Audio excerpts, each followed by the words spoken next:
भगवान तो प्रेम के भूखे हैं। एक बुजुर्ग आदमी बुखार से ठिठुरता और भूखा प्यासा मंदिर के बाहर बैठा हुआ था।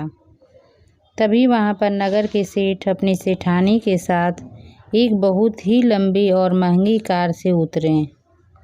उनके पीछे उनके नौकरों की कतार थी।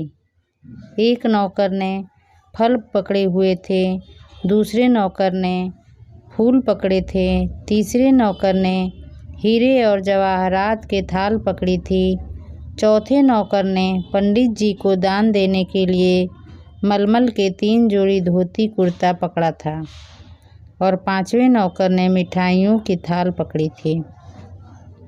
पंडित जी ने उन्हें आता देखा तो दौड़ के उनके स्वागत के लिए बाहर आ गए।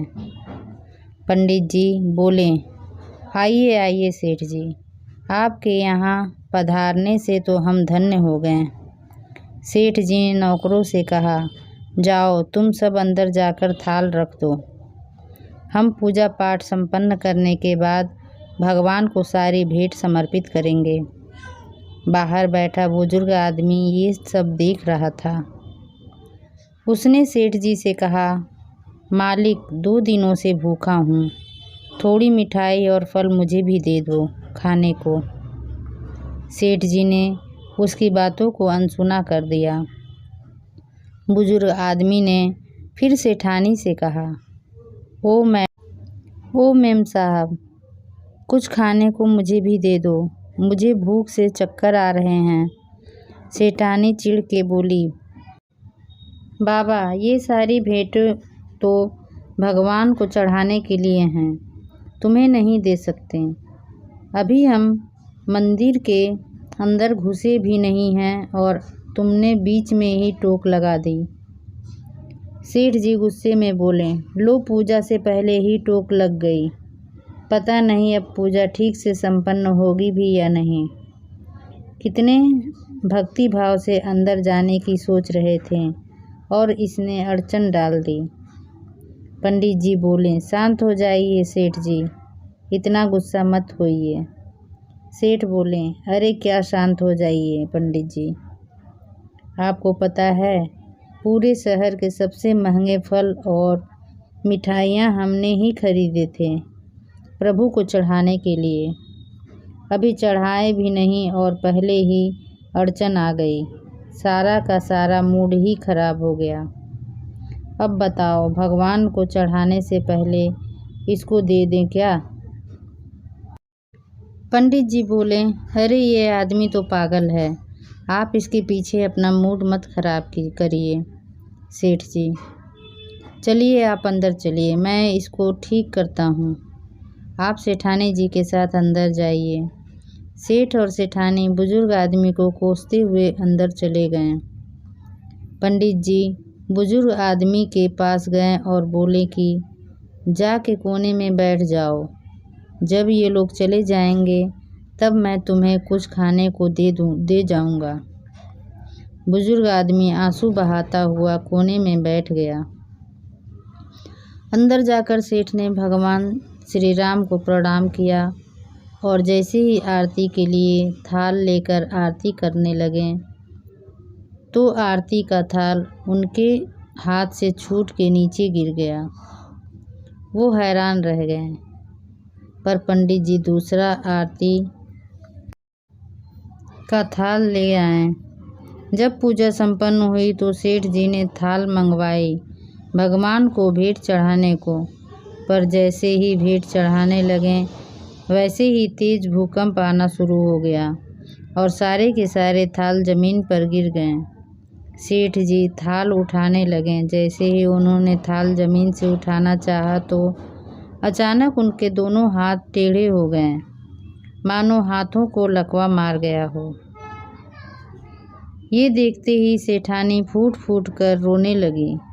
सेठानी बोली, पंडित जी देखा आपने, मुझे लगता है उस बाहर बैठे बूढ़े से नाराज होकर ही भगवान ने हमें दंड दिया है।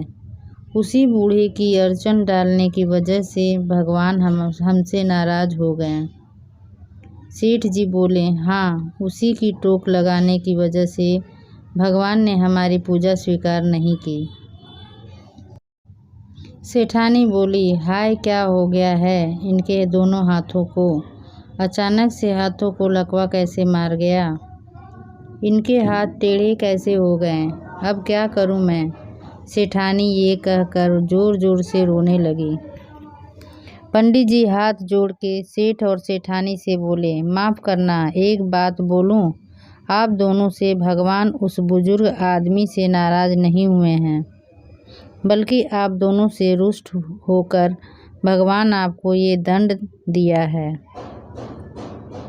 सेठानी बोली, हमने क्या किया है? पंडित जी बोले, क्या किया है आपने? मैं आपको बताता हूँ। आप इतने महंगे उपहार लेकर आए भगवान को चढ़ाने के लिए, पर ये आपने नहीं सोचा कि हर इंसान के अंदर भगवान परमात्मा रूप में बसते हैं। ज़रूरतमंद व्यक्ति को हमारे पास होते हुए भी यदि हम नहीं देते हैं, ये उस व्यक्ति का तिरस्कार है और भगवान का अपमान है। आप अंदर भगवान के विग्रह पर भेंट चढ़ाना चाहते थे, पर यहाँ तो खुद उस बुजुर्ग आदमी के रूप में भगवान आपसे प्रसाद ग्रहण करने आए थे। उसी को अगर आपने खुश होकर कुछ खाने को दे दिया होता, तो आपके उपहार भगवान तक खुद ही पहुँच जाते।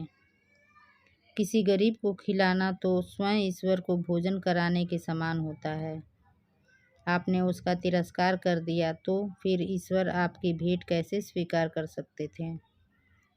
सब जानते हैं कि भगवान श्री कृष्ण को सुदामा के प्रेम से चढ़ाए एक मुट्ठी चावल सबसे ज़्यादा प्यारे थे। अरे भगवान जो पूरी दुनिया के स्वामी हैं, जो सबको सब कुछ देने वाले हैं, उन्हें हमारे कीमती उपहार क्या करने हैं? वो तो प्यार से चढ़ाए एक फूल, प्यार से चढ़ाए एक तुलसी पत्र, थोड़ा सा जल और थोड़ा फल से ही खुश हो जाते हैं। जैसे कि भगवान भगवत गीता में कहते हैं, पत्रम पुष्पम फलम तोयदम। उन्हें महंगे फल और मिठाइयाँ चढ़ा के उनके ऊपर एहसान करने की हमें कोई आवश्यकता नहीं है। इससे अच्छा तो किसी गरीब को कुछ खिला दीजिए। ईश्वर खुद ही खुश होकर आपकी झोली खुशियों से भर देंगे। और हाँ, अगर किसी मांगने वाले को कुछ दे नहीं सकते तो उसका अपमान भी मत कीजिए, क्योंकि वो आप अपनी मर्जी से गरीब नहीं बना है। और कहते हैं ना कि भगवान की लीला बड़ी न्यारी होती है। वो कब किसी भिखारी को राजा बना दे और कब किसी राजा को भिखारी बना दे, कोई नहीं कह सकता। ऐसी ही और वीडियो के लिए हमारे चैनल को सब्सक्राइब करें। पूरी वीडियो देखने के लिए धन्यवाद।